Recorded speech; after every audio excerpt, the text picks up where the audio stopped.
Aye. Yeah. For this a long time. Let's go.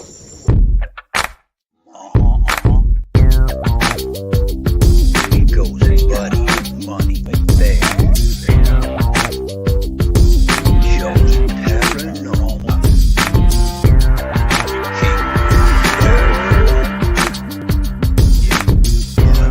Money, there.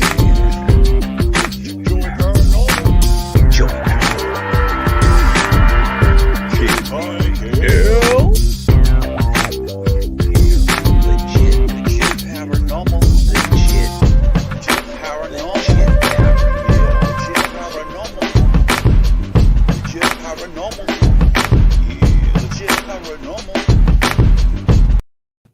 Hey, who'd you talk to? What's going on? It's me. Mike Lepre, King Michael. This is Legit Paranormal, brought to you by legitpodcast.com. It is Sunday night. I love Sunday nights. A lot of people don't like Sunday nights. A lot of people suffer severe stress on Sunday nights. I don't.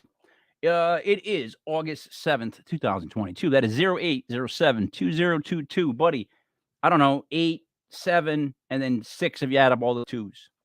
That's all I got for you for the math geeks. But joining me as always, Buddy Money there. What's up, buddy? Good evening, Mike. How you doing tonight? I'm doing good, dude. I'm doing good. So Staying again, cool? Are you staying cool in North Providence, Mike? Buddy, I'm always cool. What's your problem? It is so freaking hot out there, man. But check it.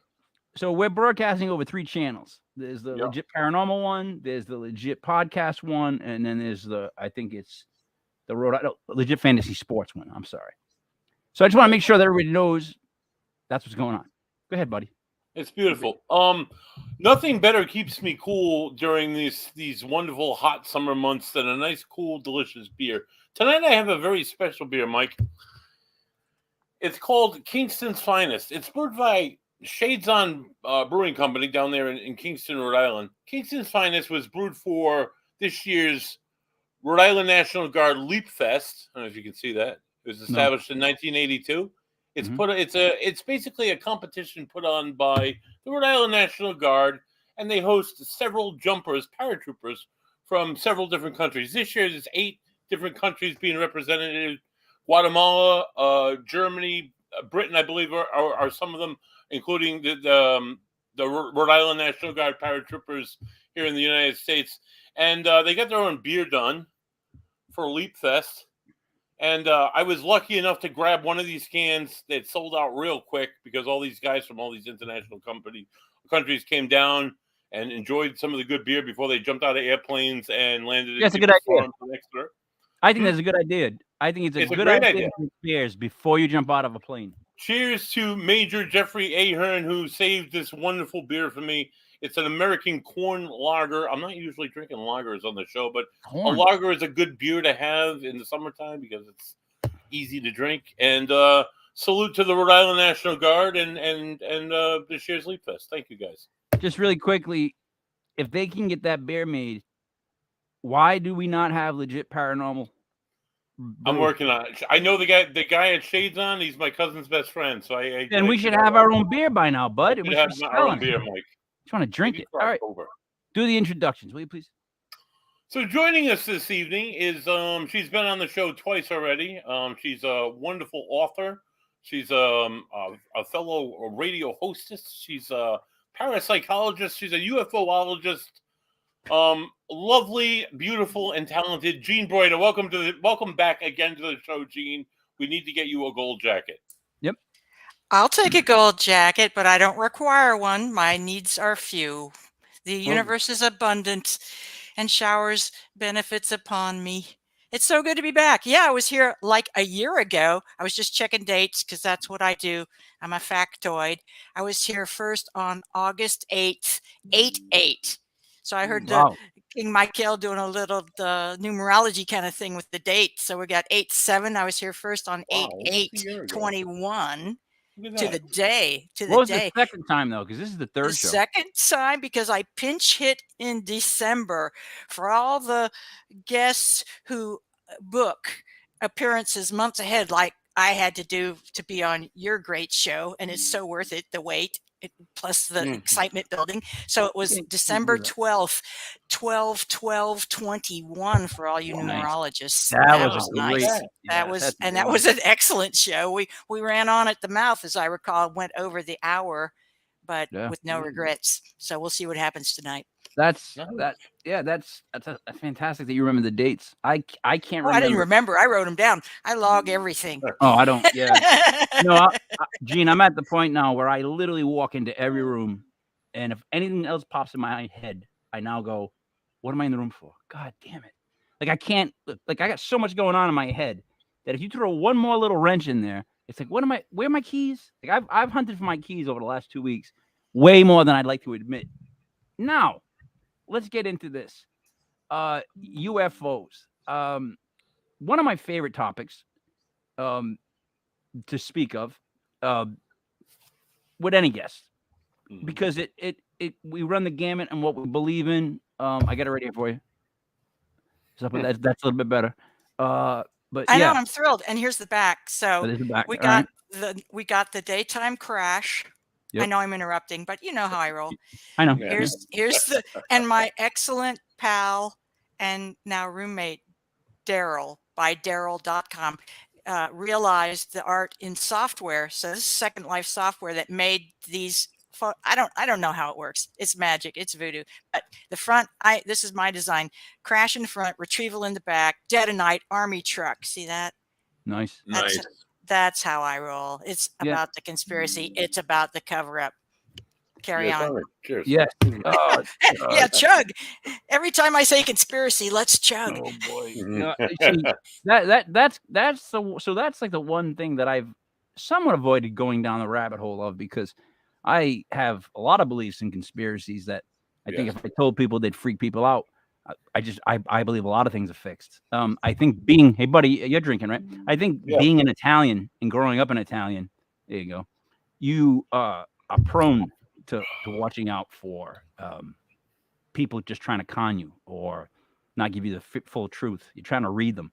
And the way the government's handling it now, burying it, making it seem like it's just no big deal, it's just really, it's been freaking me out, because it makes me wonder, what do they cover up way back? Like, when did this start? How far back have they been covering it up? And then the other thing is it possible that we have that gene in us, and is what that missing link thing is that turned what they claim apes evolutionary to us? All great questions, and the short answer is yes. That's a short answer. But Okay. I want to go back to the very first thing you said, which is about media silence and sweeping under the rugness. There have God. been recent developments, and I spoke about these 2 nights ago, and I want to repeat the message because I think it's really important. And I'm going to try to be more brief. I'm Good. better acquainted Go with ahead. the story. I know Go it's ahead. hard for me, but I researched this because I wanted to know myself what went down, so to speak, at the congressional UFO hearing last May. It was May 17th. So Yep. May 17th, 2022, the first congressional hearing, and with sitting representatives, not retired representatives. So Stephen Greer had organized, and others had organized, the first congressional or quasi-congressional hearing. I think it's been like 50 years. I think I saw that in passing, because Dr. Greer, of course, has become and others have become very excited at this congressional hearing. So I thought, should I be excited too? Well, long story short, no. And here's why. Okay. So I watched a video. I don't have a lot of time and I want the inside skinny. So I found a YouTube video. It's called Everything Revealed at the Congressional UFO Hearing in 10 Minutes. Wow. My kind of video. My kind of video. Yeah, Okay, Cliff so Notes. here's Cliff Notes. exactly. So here we go. Here's the, hopefully, can I do this in 5 minutes? Let's see, Mark. Well, as long as you want. Here we go.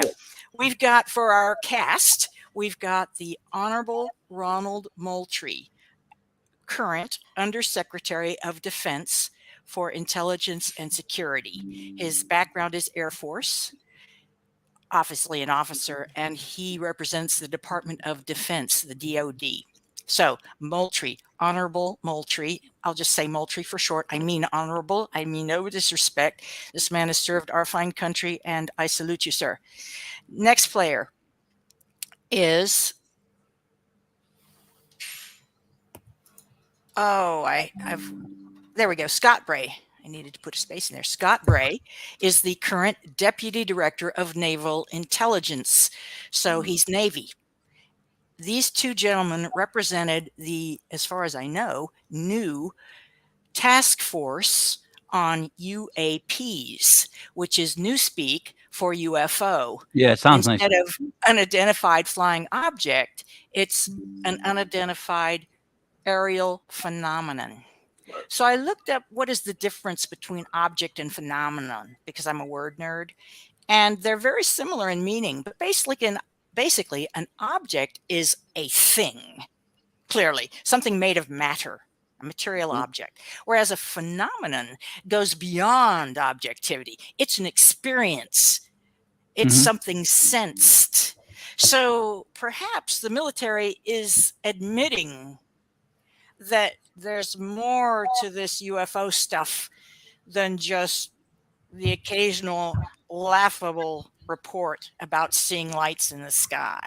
Didn't Biden also seal, like, didn't he say that some of it wasn't ready to be unsealed at that congressional Well, thing? that's been the standing excuse all along, since you had asked another point you raised early on here, Mr. King, Michael, was that how long has this cover-up been going on? It's been going on since forever, since there have been UFOs, basically, to the point where during the Middle Ages in art, you've probably seen these videos or exposés about ancient art, by our standards, ancient art, where there's a picture of the Madonna and Child in the foreground, a nice ecclesiastical subject, which painters were allowed to paint. And then in the side panels showing what was going on, and in the news, kind of like the sidebars on Facebook, sidebars on YouTube, you would have, there's a guy in one picture, he's with his dog out for a walk, apparently, and he's pointing up, and the dog is looking up. They're both looking in the same direction. What are they looking at? Some fireball. And this guy with an occupant, one of them has an occupant. I'm like, oh yeah. So the church would not allow any talk of this heresy. One true God, that's it. No extraterrestrial beings allowed in this perfect universe. Or are they? And then later on, after World War II, it became more of a technological argument, as in the government and its contractor agencies. These are engineers, it's engineering agencies. And then a little bit later, but not much longer later, the intelligence agencies and enforcers of the intelligence agencies. So that was the NSC, National Security Council. And a couple of years after that, the CIA was formed explicitly to be bodyguards and thugs. Yes, I said thugs, for the NSC, which later became the NSA. We have today National Security Agency. Now, in the very beginning, I've read a credible report that the NSC only had one purpose, and that was to deal with the UFO problem in the United States. And it was regarded as a problem because there was great technological potential to be had by the right people, and the right people were the ones who had control of the military and government, and they decided to keep all the intel and power for themselves. And to do that, because reports were flooding in from around the country of seeing UFOs, and not only from Ma and Pa Kettle on the porch of their farmhouse out wherever, but from military observers and other trained observers, people who knew better than to give spurious accounts of swamp gas, the planet Venus, or the phase of the moon. So this kind of thing was going on. And there's a lot of history I'm just going to gloss over. This has been going on a long, long time. And so what's going on right now is really interesting, in my opinion. Wait till you hear what they're up to now. Go ahead, buddy. What do you say? I don't want to interrupt. I'm thinking about. Is it a conspiracy, Josh? The history of UFOs and the history of what I understand of UFOs. I was one to point out that it was big during like the Renaissance and seeing like paintings of it and stuff. But we only hear of like abductions in like the last 100 years or so. Why is that? And if so, are there more stories of abductions that date back before the 20th century, or is it Well, Why I is it think all just in the 20th that's a century? great You know what I'm question, saying? buddy. And I think the answer is that you can't paint. I think it'd be harder to paint an abduction into a sidebar of a religious painting. I think, True. I think it would. But you know, there is that wood cutting that you make prints from I want to say some. I don't think it was Nuremberg, Germany, but somewhere in deep Germany, there was an aerial battle with all kinds of strange shaped ships depicted by several reporters, if you will, people Right. who many It people just observed and a few people conserved or preserved the information. If this guy was a woodcutter or knew a woodcutter and drew Mhm. it out, I guess I don't know how this stuff goes down, but is it It just true? seems Is like it false? I don't know. in the last 50 or so 60 years, there's been a ton of abductions, and you don't Well, hear you it know, before. that really shot up in the 1980s. But Betty and Barney Hill, which is an early chapter in my book, Unknown Objects, the top New 10 Hampshire, right? U.S. UFO cases in New Hampshire. Yeah, Yep. that was it. The event happened in the fall of 1961. Came out to the public 4 years later in 1965. So by then, the truth embargo, as Steve Bassett and others so eloquently call it, the truth embargo, as envisioned first by the NSC and enforced by the CIA. That truth embargo took a hold, and anyone who wouldn't let go of this story was either eliminated or ridiculed in public and perhaps would lose a job or family members or whatever. Right. If you want information of this kind, I don't dwell in this sordid past, but I am aware of it and I acknowledge it, and I think it's very relevant to what I'm about to share with the audience here and you guys, as has just happened May 17th. So that's May, June, July, 3 months ago, just short Let, of let, 3 months ago. let me just say this: it's harder to hide stuff nowadays. I mean, I can't go out on my own street without Google taking a shot of me, or Mhm.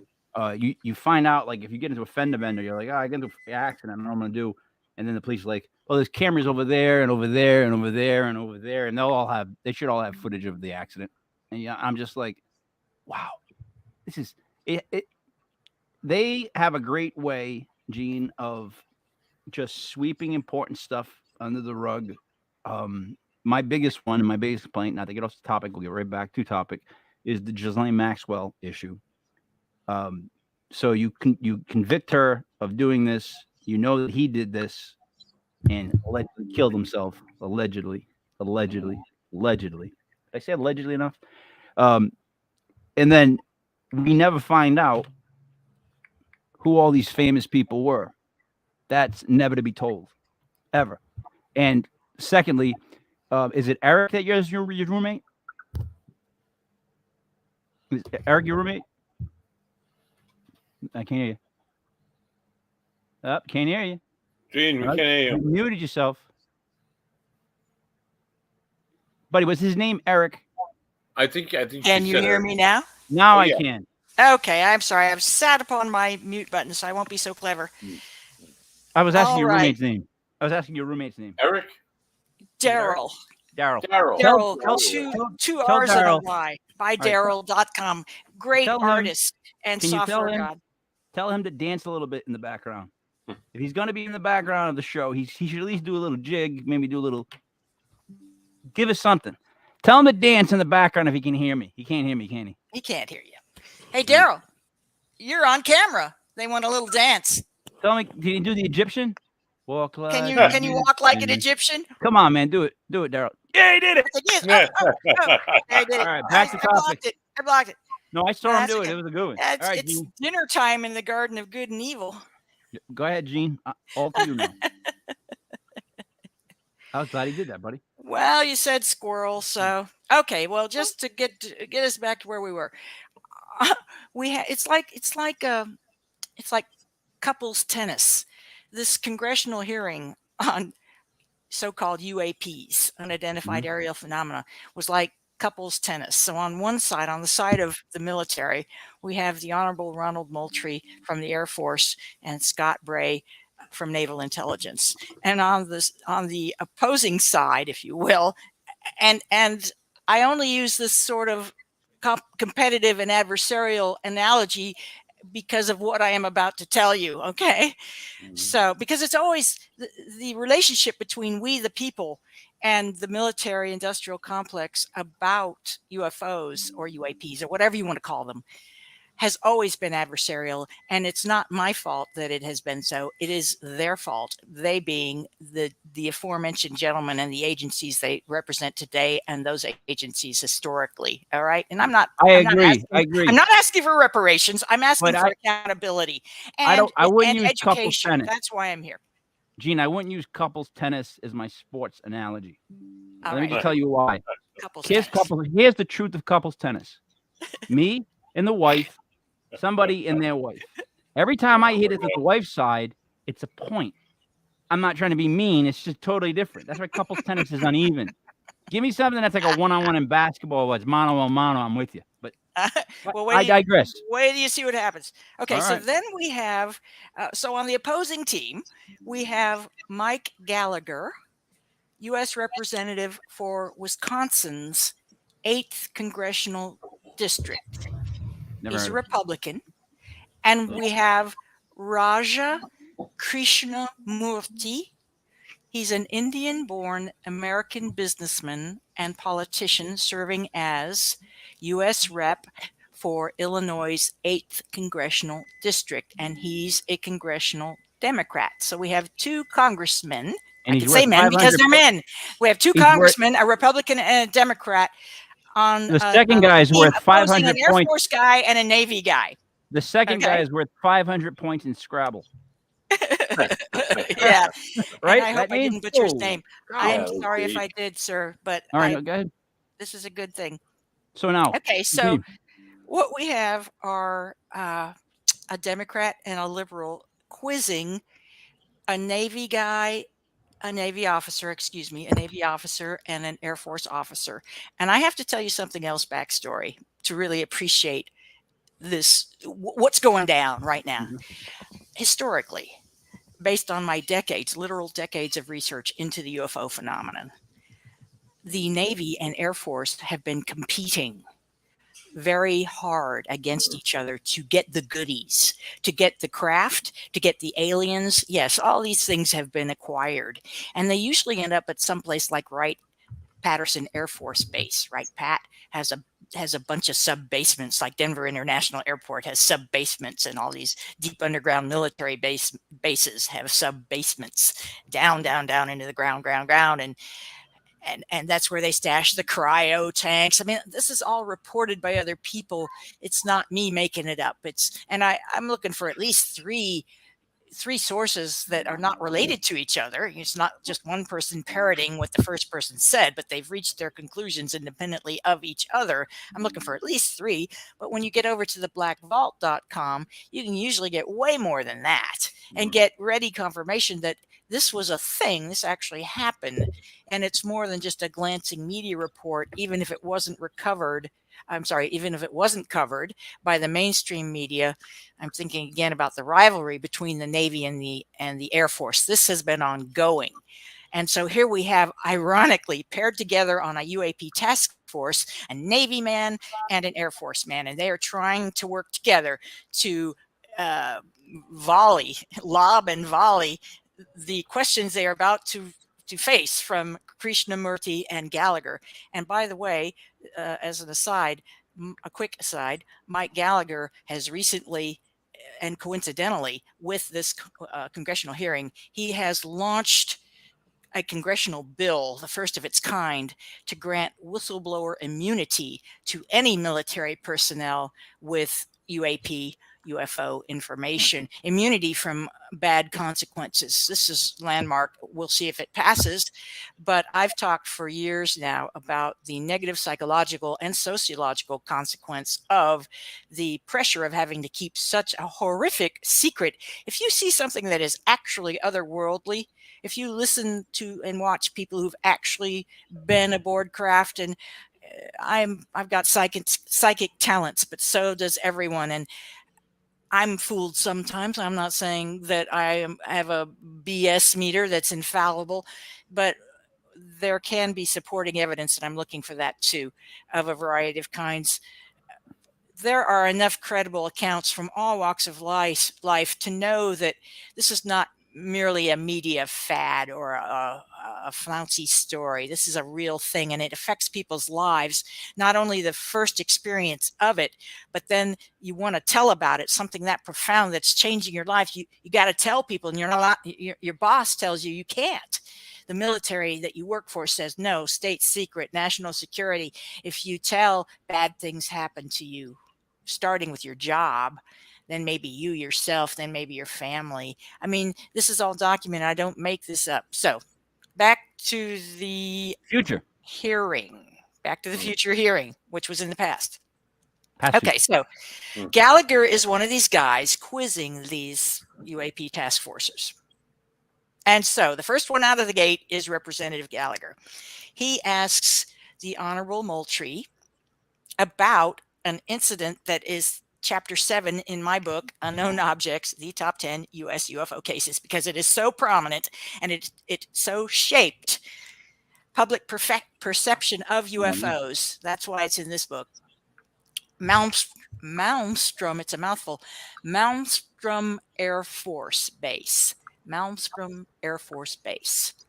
Okay, so what happened was, I'm going to be as brief as possible about this. It's an astonishing story. You can check it out in my book on Amazon if you care to, and lots of other places, theblackvault.com, for example. This has been very well documented by many serious researchers into the topic. Okay, so pre-dawn hours, Malmstrom, which is in the upper missile fields of continental North America, missile fields in the the northern states that reach over Canada into Russia, because they were put in during the Cold War. And ultimately, when the last deployment was activated, there were 250 intercontinental ballistic missiles aimed toward Russia from the northern United States. So in one of these bases named Malmstrom, the deployment was a complement of Air Force personnel who would be either above ground doing security at gates, entry and exit gates, and perimeter fencing, but also security and maintenance. They had a lot of fancy equipment for the time, especially very advanced equipment, computers that had never been used in the commercial sector to do this kind of thing. After all, the national defense system is depending on computers, which in the 1960s, remember, were very brand new. We did not have desktop PCs. They were 20 years away. These were the days of computers being large banks of machinery that took large space in rooms and needed to be cooled with fans, or in the case of the silos, nuclear silos under the ground. And by the way, these ICBM silos were very controversial as I grew up in the 1960s and into the 1970s. And everybody was on edge about a 3 Mile Island incident where we took our own friendly fire, basically, or had nuclear leakage, and et cetera, like that. So a lot of tension about Malmstrom, just general tension about Malmstrom's beingness. So Jean, go ahead. Look, I would think that conspiracy. I would think the percentage of people that now believe that the government hides stuff from them has risen dramatically. All right, so and what that bothers me about, it seems like people are more in tune now. They know more, but they don't. They know what they're being fed, which is what scares me.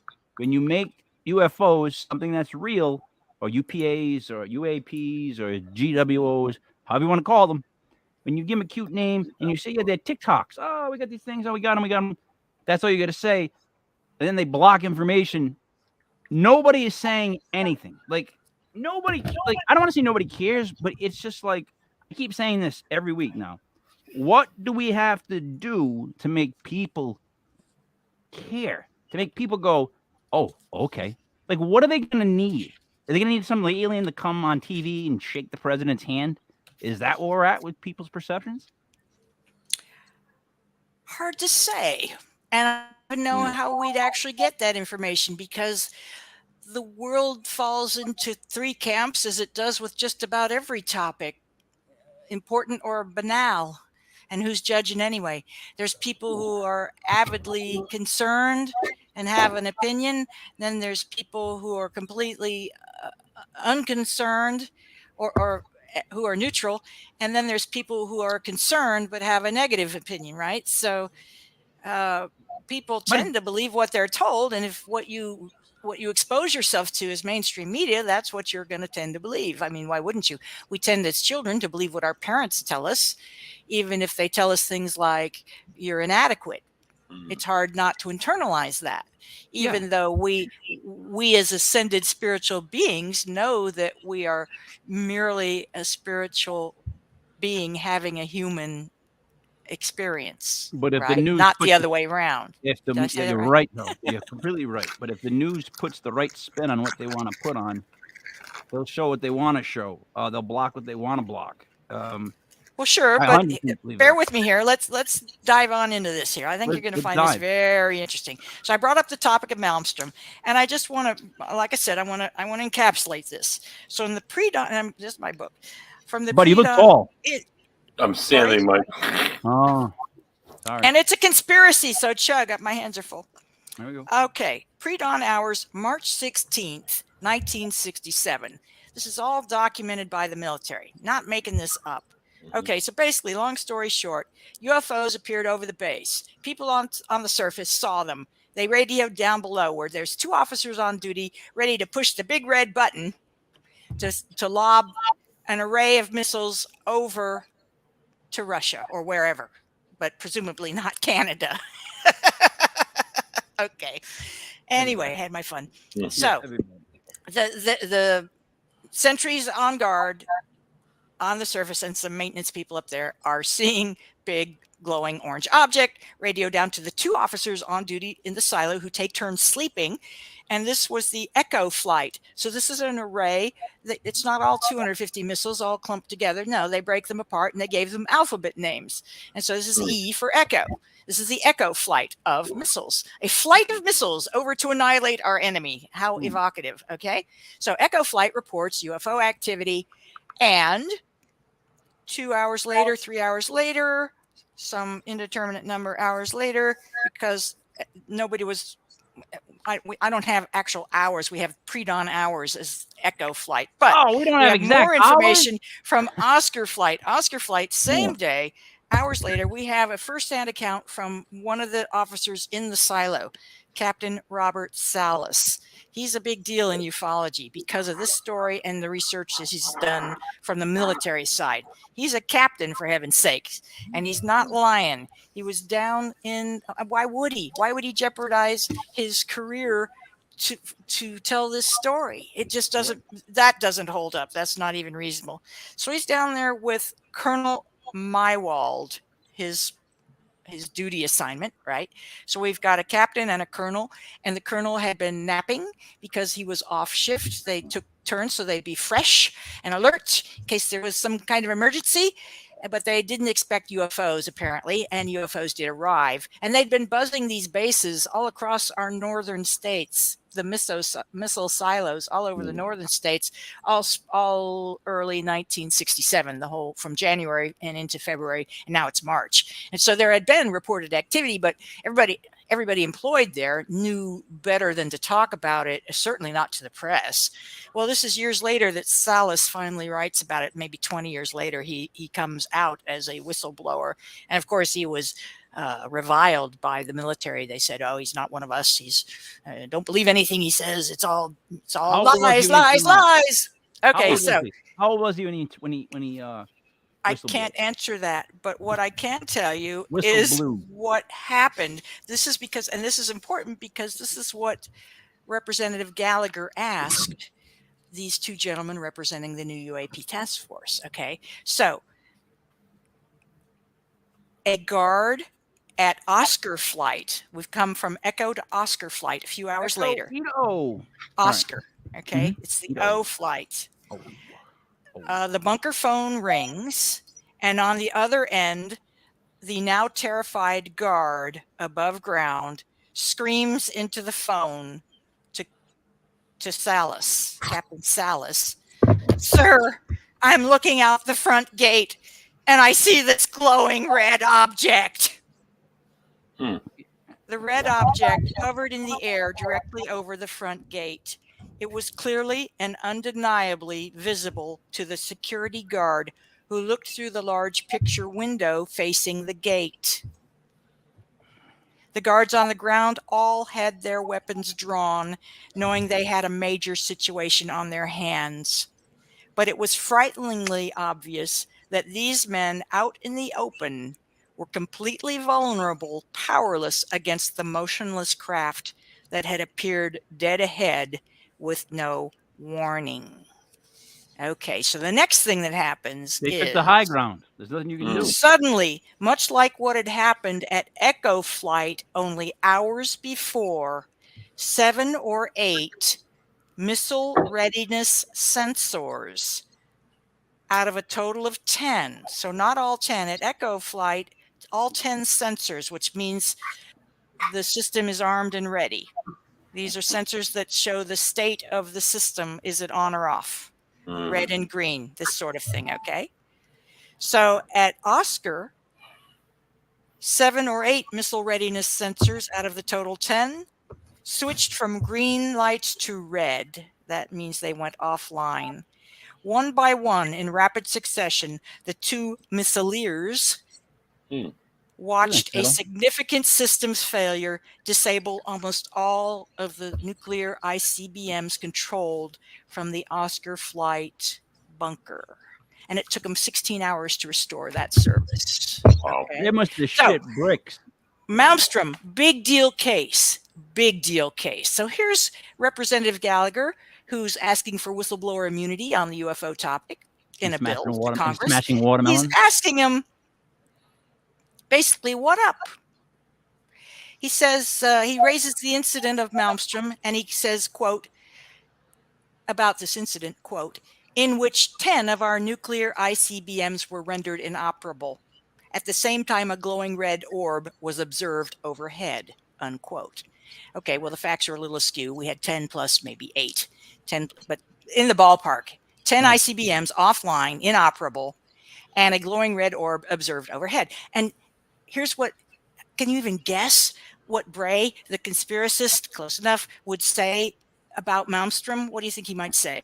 Just take a wild stab. Yeah. Oh boy.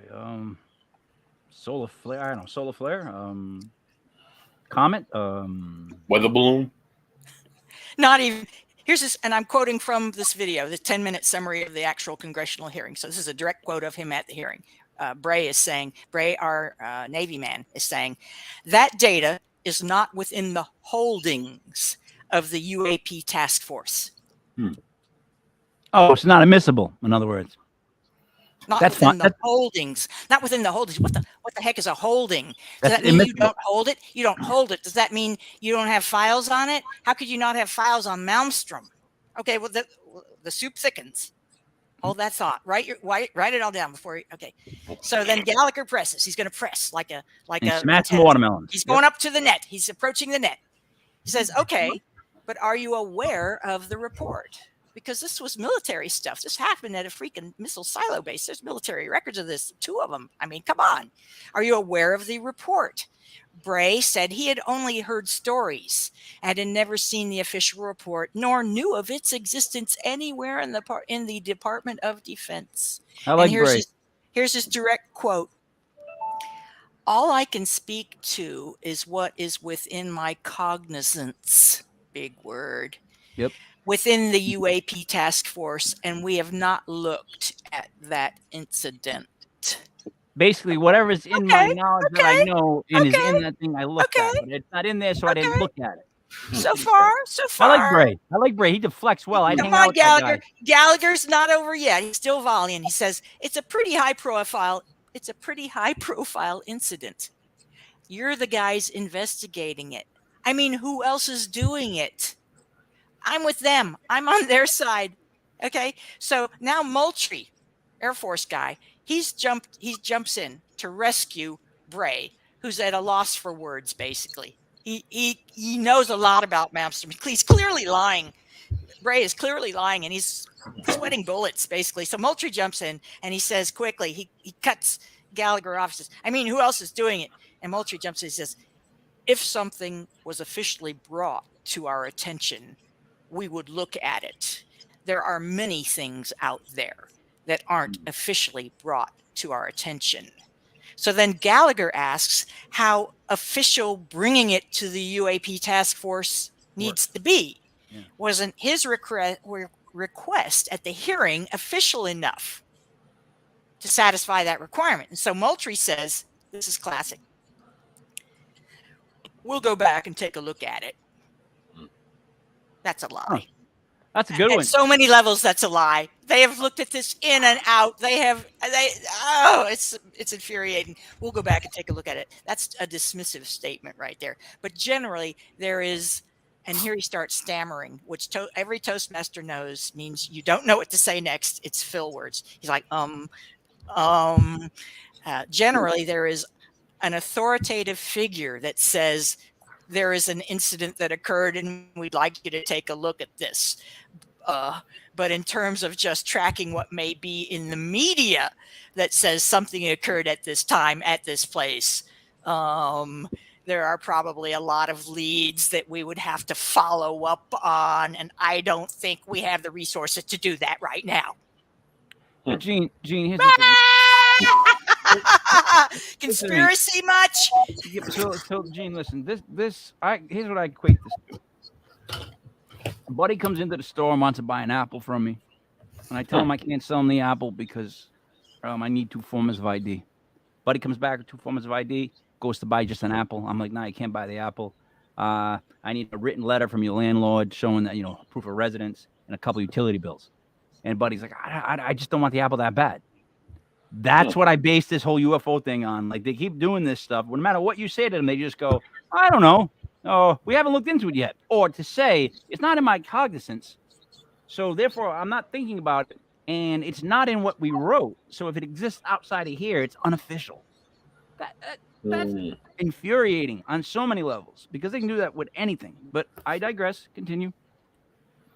I totally agree. Totally agree. Buddy, you have something you want to pitch in there? Oh, Yeah, right. I'm ready to go on.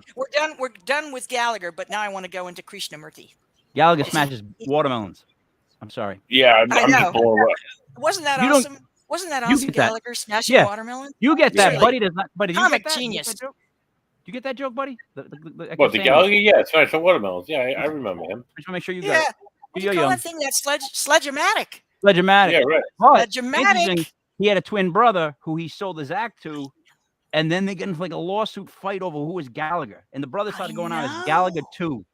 You can't make this shit up. No, you Can I can't. say Gallagher is one of the weirdest rabbit holes of stories. You go down his story, you're like, holy shit. what I'm he went with you through. there, brah. Almost like Dane Yeah. Cook, who lost all his money, not all his money, but found out that his brother was handling his finances and stole millions from him. Ooh, that That's hurts. crazy. It hurts when you don't trust people close to you. I'm sorry. Let's go back to this now. Okay, we're I wrapping don't up the trust congressional government. hearing, and then Here we'll we go go. to other topics of your choosing, Let's go. and we can free associate. So, Krishnamurti, he's asking about wreckage. How about wreckage? Have we come across any wreckage of any kind of object that has been examined by you? So now Krishnamurti's picked up on the fact of this cognizance and Like a bullshit holdings. bullshit Do you have clause, any yeah. wreckage in your holdings, Bullshit clause, yeah. sirs? Okay, so Bray is trying to answer. Bray is answering again. Bray is apparently the major mouthpiece, and Moultrie jumps in when Bray doesn't know what to do. He hasn't been prepped for these. Here are 2 guys who apparently know nothing about UFOs in charge of the UAP task force. This does not inspire a lot of confidence amongst me, at least. Did they do And- who's on first at any point? They might as well have done. So, wreckage. Here's Bray's answer. The UAP, and we didn't see this coming, the UAP task force doesn't have any wreckage that isn't consistent with being of terrestrial origin. Okay, well, that can be true if the UAP has nothing, basically has nothing. They've been given nothing. They hired people who know nothing about UFOs, have never seen anything or experienced things about UFOs, have not seen any wreckage anywhere, and therefore are not lying when they say the task force doesn't have any wreckage that in other words, we don't possess any, we don't have any in our holdings. Well, Mhm. what about wreckage outside the holdings of the UAP? I mean, it's very hard to get a straight answer with this kind of attitude coming from the military, but it's the conventional attitude. It is the I know historical this attitude. this might Okay. sound dumb. This might sound dumb. It probably will, because I do speak for the dumb. But continue. I'm not going to ask. I'm going to wait. Continue. Oh, I got them out of order. Krishnamurti's first question was, have we attempted to communicate with those objects? Well, you know, remember Carl Sagan back in the 1970s, the golden disc with data on it and Voyager and the messages and all that. We've been radio telescopes. We have been trying to communicate with these beings and their objects for decades. Okay, so here's Bray's answer. You can't get any shorter than this. So here's the question: have we attempted to communicate with those objects? And here's Bray's answer: no. That makes no sense. Did they ask them though? Then let me ask you this, then, Bray. What is it that you do? Like, what is your job requirements? Like, but wait, there's more. At that point, Bray brought up again some very short, sketchy video that these gentlemen showed the Congress people at the beginning of the hearing. There were some snippets of that at the very beginning of the 10-minute synopsis that I drew my information from here. I can't stand more than 10 minutes of this bullshit, for one thing. Did I say bullshit? I did. Okay. Back to Bray. Yeah, Bray. So Bray is saying that he's saying that we didn't communicate. He's saying we didn't communicate the last time. Okay, yeah. Have we attempted to communicate? No. Oh, yeah. They showed these videos, and the videos they showed were like, I'm not kidding you, 2 seconds of something whizzing by. 2 seconds, something, not even the tic-tac, not even the tic-tac UFO, which is only apparently a very short fraction of minutes and minutes, hours of compiled footage, recordings. That's the term we use today. Newfangled. Yeah, recordings. There's lots VHS. of military recordings from countries around the world of these. And so what they're showing the Congress people are crappy video. And so here's Bray, and they planned it because here's how Bray ties it into it. He said, no, we haven't attempted to communicate them because these UAPs appear to be unmanned. They flit around. They flash by so fast, no action can be taken. And then Krishnamurti says, I assume we've never discharged any armaments against a UAP, correct? And Bray says, that is correct. Well, that's not correct. We've been shooting at them since forever. What about when it was right after World War II, at the end of World War II, there were lights sighted over LA, and the military rolled out surface-to-air missiles, and we're shooting at these lights, and we had friendly fire fall back down and burn up buildings around the LA area because it was so directly overhead. They were shooting straight up, and what goes up must come down. Guess they didn't do their math before they shot the missiles. Hard to say what. Everybody was rather excited.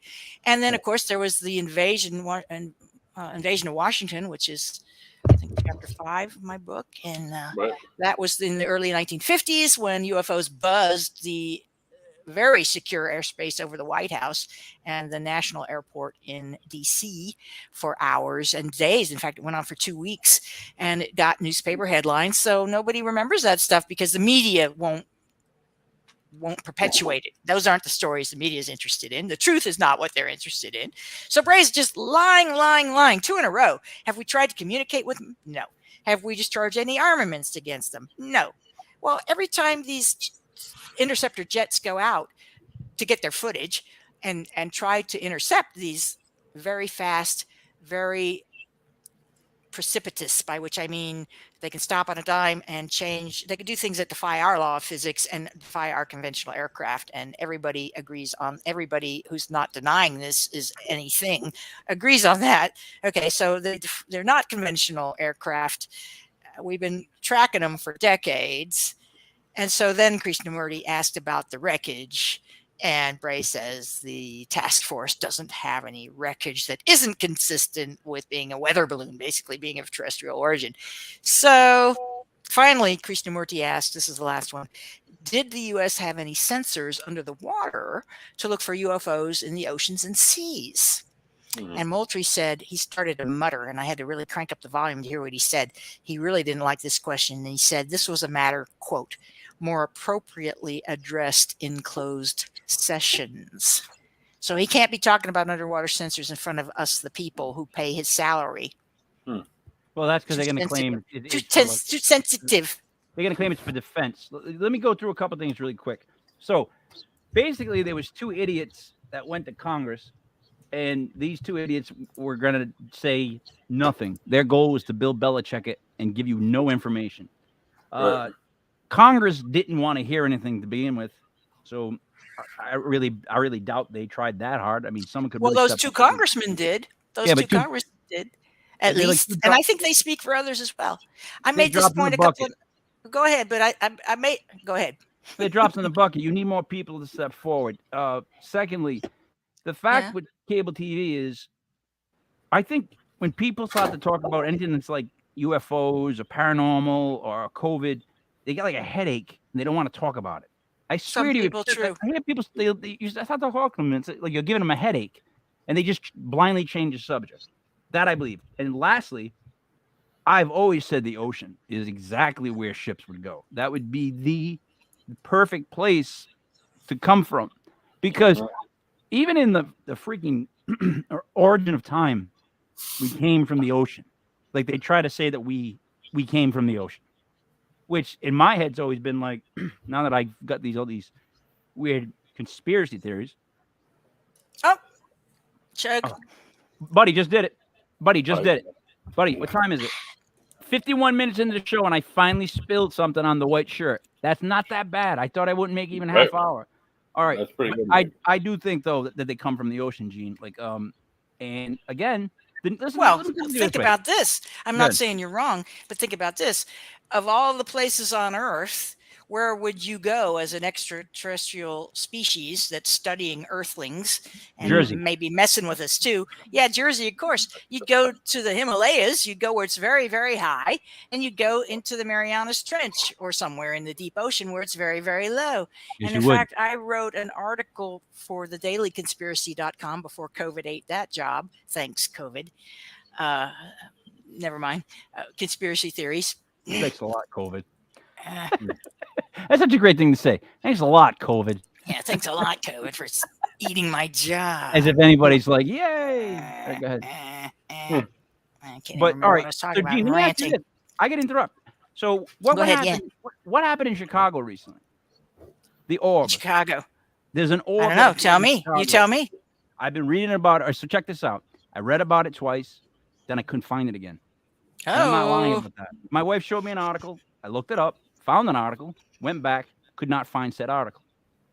I've had things happen to me like that multiple times. Let me give you another one, Gene. In November of 2019, I was on the CDC website, and in the job portion where you can apply for career opportunities, they had a position, and it was called something virus something team, and it was in 12 cities, and they were hiring all these people. All of a sudden in November, and it was posted in November, the job on the 15th, I believe. I took a screenshot of it. It's no longer there. Well, I have the screenshot still, but they posted a job pre us knowing COVID in November of 19 for this disease task force that was going to be in every major city, like literally San Francisco, all of them, and they were hiring like they're paying anywhere before it happened. Is that what you're saying? Before it happened, as like people trying to get sick in November, December, because my son's basketball team had a kid who went overseas. Well, that's flu season. And then I saw it. No, but then I saw that online because COVID was starting to be talked about. Because Gene, I caught something in November, December, where my lungs, when they X-rayed them, they were all like spiderwebbed, and I was out sick. I was really sick, but I didn't care. I just went home and dealt with it. But it went through the whole house. I'm just saying, like, I saw that job posted. I have that screenshotted. Like, I know they were posting for jobs, so I don't trust anybody. I don't trust anyone anymore, and I don't know where to begin. So who do you trust? That's my question for you. Who do I trust? Yep. I'm not sure I'm prepared to answer that, but I did want to get back to these Wait a minute, to but where seriously. UFOs might hide, and this I whole know, but question about really quick, though, USOs, but really quick, Gene, unidentified submerged objects. Hold I that agree. thought. I But want you to don't get this believe. out. I because I remembered it and I wrote it down. All right, So wait. But wait. think about if Wait. So I don't. All right. So if you watch CNN, right, they're gonna tell you one side of stuff. If you watch Fox, another channel, they're gonna tell you the opposite. So we watch the news, knowing that the news we are watching is slanted to one side. So how is it news? So I what don't now? watch What do the I news. believe in? I personally do not watch that news. It's not news. It's slanted to one side. It's Okay. propaganda. Mhm. If you don't see it as Oh. propaganda, you don't see it as propaganda. You're a sheeple, in my opinion. Sheeple. And you're a sheeple person. millions You're a of them. sheep. You're a There's millions of sheeple. them. Yeah, they're in the majority. They're the silent majority. Yes. But historically, the vocal minority changes history. That's why we speak out. We True. want to change history. We don't we want to create some dissent in a government that is increasingly intolerant of even a conversation, much less dissent. I know, but at what point are we? Look, we're at a point where Olympic athletes don't want to like represent the USA. We're actually at a point where people don't want to represent teams. They're all individuals. They don't want to stand for the anthem. They don't want to do this. Back in the day, there used to be USA chants. Now, no one believes in it, and that's actually bad in a way because I Well, agree. no one we have is a to very change things. strong word. No one is a very strong word, and I don't believe no one is correct, sir. With all due respect, I agree. Maybe we agree to disagree. There In are what plenty of players. There are plenty of players who would show respect to the flag, but they're not being hired. Why is that? No. There is plenty of them You know that what I'm play. saying? But there is plenty of them that play. But my point is the ones that have the biggest media connection, the ones that are on Instagram, the LeBron Jameses of the world. Well, I'm not a sporting fan. They skew everything, Gene. I'm sorry, I can't pick up on what you're putting down. I'm trying to tell you. But celebrities of we've all given up. stripes, sports, entertainment, They gave up on the USA. politics, things are changing. And Yep. some is for the better, some not so much. Change is the only constant, right? Yep. I can't account for what other people say or do. I can only be responsible for what I say and do. Okay. I can disagree. And when I disagree, I can make reasons for my disagreement. But what I see is a lot of unreasonableness going on in the world and being accepted as reason. And that's dangerous. Yep. That's a very dangerous position that we're in. Yes. That's my fear. And so in terms of who I trust people who are trustworthy. And who are they? They're people whose words resonate true and whose actions resonate true. People who are self-serving, but also look out for other people. You have to help yourself first before you can help others. But someone who is merely self-serving, merely figuring out a way to dupe the Republican president into calling a national health emergency and 2 weeks to slow the spread, knowing that it was made up, it was fanciful, it was a flight of fancy to get everybody quarantined at home. Allegedly. Because this one person Allegedly. decided that would solve the COVID problem, that would really knock it back, just will eliminate millions of jobs and send everybody home and make them stay home for at least 2 weeks. And then it was till Easter. That was the middle of April, and then it was the end of April, and then it was beginning of May, and then it was the end of May, and then it was the middle of June, and then finally enough people had enough of this nonsense. Because you know what? If this were I'm not saying it's not a bad disease. It's a bad disease. It is. It kills people. But you know what? Lots of diseases do, and I don't mean to. I know people who have died of COVID. I don't mean this in that way. What I'm saying is when we look at mortality rates, which is what scientists are supposed to do, how many people percentage-wise are dying? This is flu. This is a flu-like morbidity. And because of that, there's been this massive propaganda campaign to convince us there's more to it than there is. Allegedly. And because COVID has now kind of run its course, so to speak, literally and figuratively, the media latched upon the war in Ukraine. Let's fearmonger some more. And we actually do have supply chain shortages that started before COVID, and it's really starting to hurt us now. Real estate really was oversold, and now that bubble is bursting. banks really are firing employees and closing their doors and prohibiting withdrawals, not only in China, but I hear in the United States. This can't be good. None of it can be good. But I put it to you that this whole cultural atmosphere of accepting cover-ups goes back to the UFO cover-up since the 1950s. I think we are so enculturated with believing the nonsense that our government ladles to us on a continuing basis. And even when politicians later say, oh, I was wrong, they're not held accountable. There's no, I'm not even going to go there. There are certain key politicians on both parties. I'm a libertarian, so I bash both parties. Okay, don't call me a liberal or a conservative. I'm a hybrid, and I take the political planks that serve me. Okay, me. I'm not a party gal. I'm a party gal. Conspiracy, but Me too. I'm a free thinker, and apparently that's unfashionable now. Well, we live in a world where people bully other people now. We had bullying go on. No, but we had some really weird bullying going on, and I'll explain it this way. Social media is on a loop. Guns, then like white versus black, then it's women's rights, then they go with the LGBTQ community, and then what's next? They usually have every couple of months they make us fight over a certain thing, and these idiots on both sides just throw all these facts and stats and waste all their time all day long trying to argue a point. The other person's not going to go, wow, you made a great point. I agree with you. Like, you don't get anyone to agree. There's just them spewing this thing. And that's why some people don't want to pay attention, because they see so much shit being constantly said. They're like, right, buddy? Like you hear so much stuff. You get to a point where you're like, honestly, during whatever presidency it is, it's the Democratic presidency now.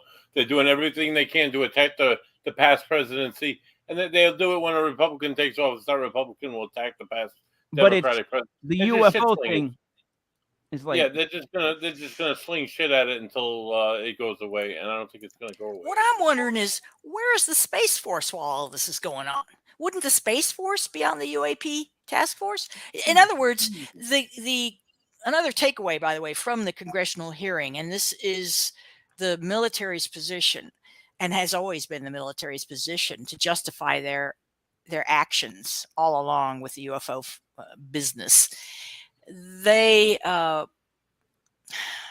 they can spend as much money as they want, and they are not accountable to the taxpayers for how that money was spent. I love that. And now, decades later, they've built this enormous economy. And I think that escapes most people, just how vast this is. I have people, when I describe any conspiracy, basically, but especially UFO related ones, that's like, well, how could anybody keep that secret for so long? Well, how is that even possible? Well, when you've got trillions, literally multi-trillions of dollars over 70 years to build up infrastructure, it goes a long, long way. And that's why they have the techno goodies and we don't. Okay, so where's the Space Force during all this? These were the Air Force space officers and non-officers, non-coms, right? Or enlisted, I guess would be the term. I'm sorry, I never served, but I respect all who did and are serving our great country. Space Force. Where's Space Force during all this? Why isn't Space Force? Because the military position is this is a threat to national security because of our airspace threat. This is the drum they beat. Airspace threat. Airspace threat. Airspace threat. Airspace threat. These things never do anything hostile. They've never shot at us unless we compromise them somehow by firing those armaments we never fired. We always fire first. They never fire first. Don't they probe us? Yes, they probe us, but they also created us. So why wouldn't they? Well, see, there you go. Wait a minute. They created us. They bioengineered us. We're their science experiment. We're not here alone. We're not an isolated species. Everything you know is wrong, basically. If they created us, let me ask this, because I'll go on tangents. Where does the soul come from?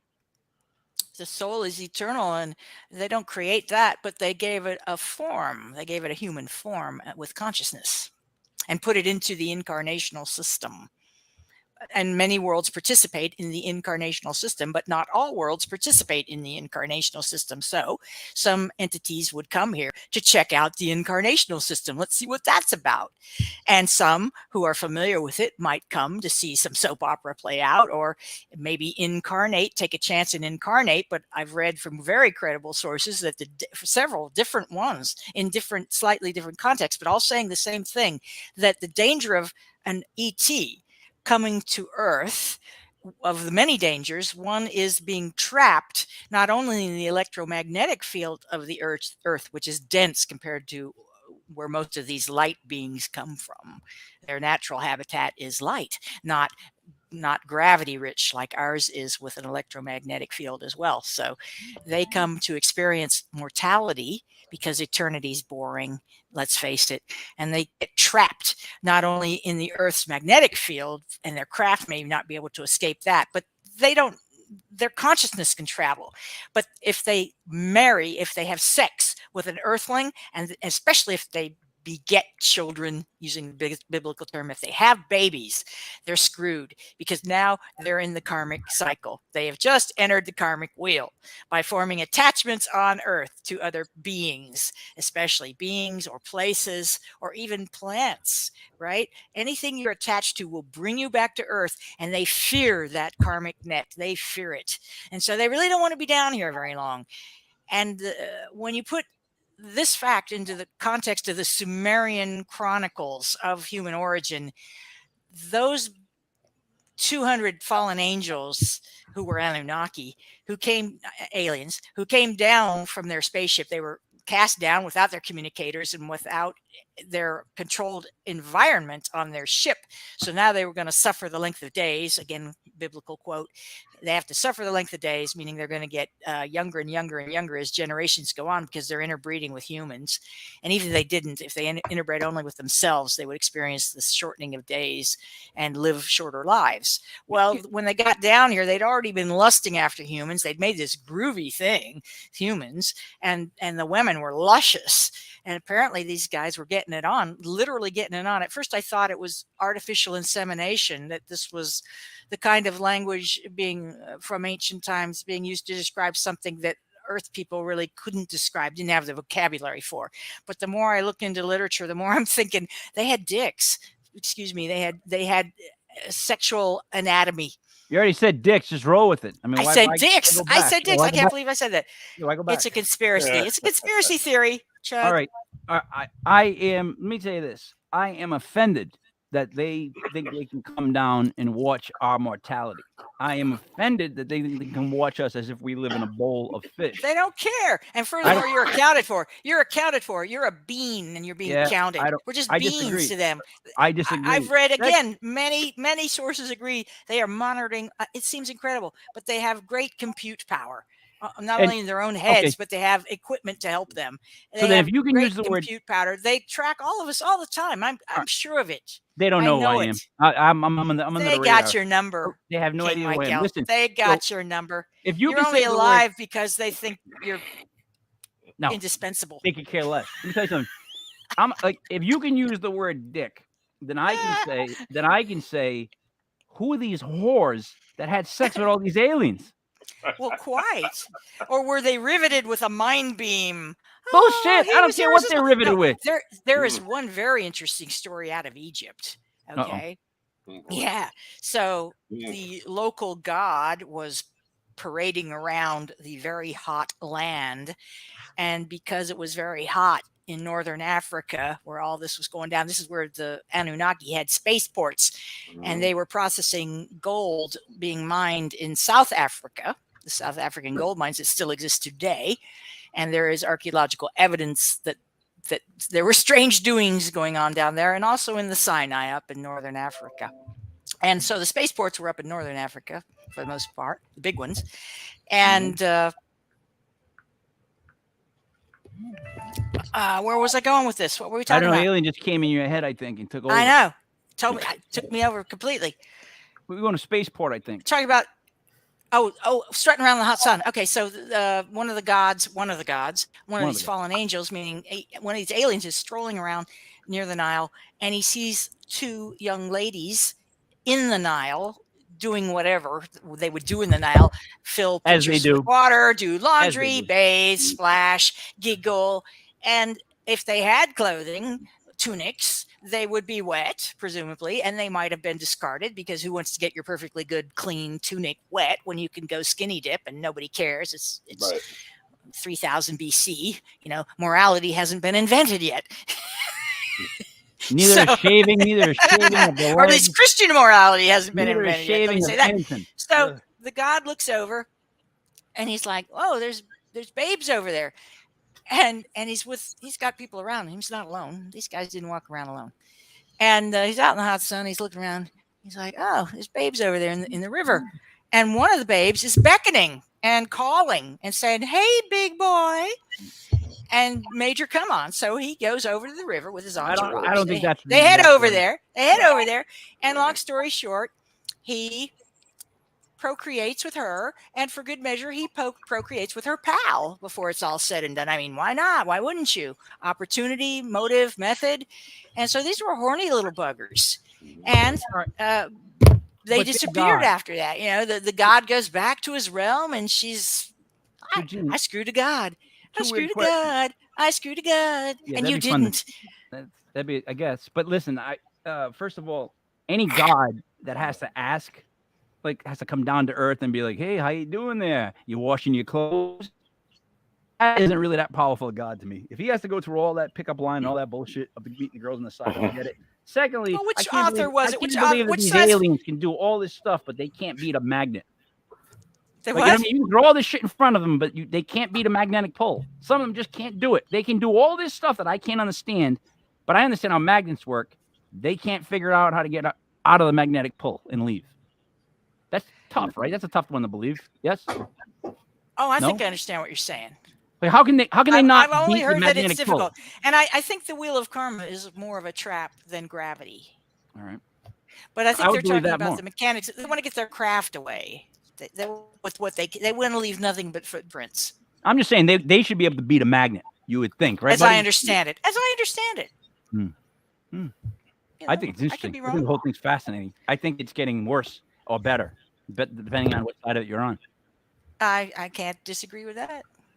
So, last question would be 5 years from now, no, 10 years from now, how much more in, like, just the news in the world, in society, are aliens and UFOs? Well, let's see if Werner von Braun's prophecy shared with Carol Rosen, she's all over YouTube and other places, has her own website, I'm sure.